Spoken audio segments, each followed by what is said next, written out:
Back to Sabrina's story, but we want to bring you this breaking news. You are looking at a live picture right now of what is believed to be an ambulance chase that seems to have come from a stop. This is out in Cicero. I want to get to Chris Habermill, who's in Skywatch watching this. Chris?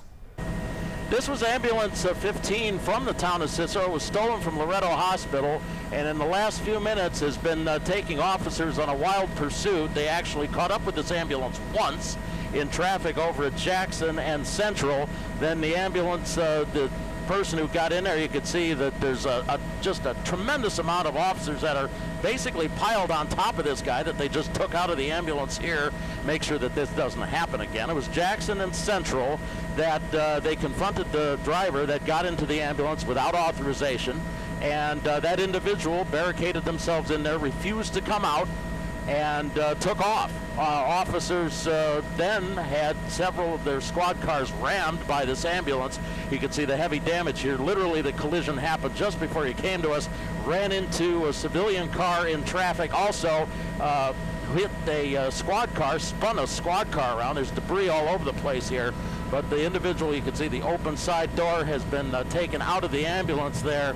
Obviously, this is quite the desperate situation when you have an ambulance that has a siren and lights, and basically people would be getting out of the way for the ambulance, but not when it's being driven like this. This ambulance went back and forth, up and down Central to Lake, back to Central again, went the wrong way on Lake, then back out to Central, a little bit north up here to Chicago Avenue, and then off of Central back to the eastbound side of Chicago Avenue, and then rammed into a squad car, rammed into a civilian vehicle here. And now you've got an individual here who has been obviously taken very much into custody. They're taking no chances with this individual. They are under heavy police detention here, if you will, and making sure that this individual, who obviously was in some sort of a mental state that dictated that orders by the officers were ignored, and then decided to run off with the ambulance and continue to ram into squad cars along the way. I don't know at this point how many other vehicles may have been hit on this wild pursuit, basically after this ambulance was stolen from Loretto Hospital. But the ambulance came from the town of Cicero, apparently was over doing business at Loretto Hospital. Somebody jumped into it, took off, and was confronted first at Central and Jackson. Then that individual refused to obey officers. Officers took up the chase. Cars were being rammed. It sounded like some shots may have been fired there. So on part of who, that is not clear at this hour, but this ambulance chase came to an end on Chicago Avenue. We'll get you across street here in just a minute, but basically you can see, yeah, go ahead. Chris, I'm wondering, it was tough to make out any details about who the person that stole this ambulance or got into it and was driving it may have been, because there were so many officers around them. Do you agree with me, or were you able to see any identifying signifiers here?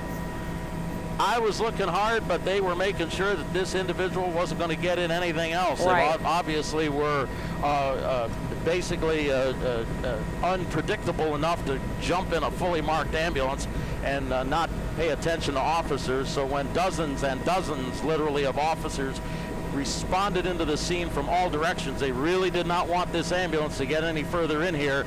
And whoever was driving this thing, whoever jumped behind the wheel and basically stole this ambulance, proved beyond a reasonable doubt that they were willing and more than capable of ramming into police cruisers, jeopardizing the public safety. So this had to come to some sort of a conclusion. And you can see there are squads, 1, 2, 10, 20 squads just around the ambulance itself. More are getting in, and they literally carried that individual back to a squad car, back up in line there to put them in the back. But they had to search them first. You know, you don't know what this individual may have had on them. Right. They want to make sure for their own safety before they put them in the back of their own squad car that this individual is not going to be capable of jumping in the front seat of that squad car and taking off. Obviously, this person had no reservations whatsoever about getting into a fully marked ambulance and getting onto a city street. Chris, if I may, I want to cue up some video here that we have of the moment that this came to an end. This is the crash, I believe, the final crash, leading to the moment where they took the person who stole this ambulance into custody. Wow, there you see that squad essentially putting itself in harm's way to stop that ambulance. It then swerves into traffic, sitting there at the light. And here we watch as that ambulance is swarmed by other law enforcement there, all taking part in this chase from different angles, coming in and ultimately taking that person into custody. Chris, do we have any information as to whether or not any patient was in that ambulance, or whether this was sitting unoccupied there at Loretto? It doesn't sound from the radio traffic that there was anybody else in the ambulance itself, and obviously they have not approached the ambulance since they took that individual out of there.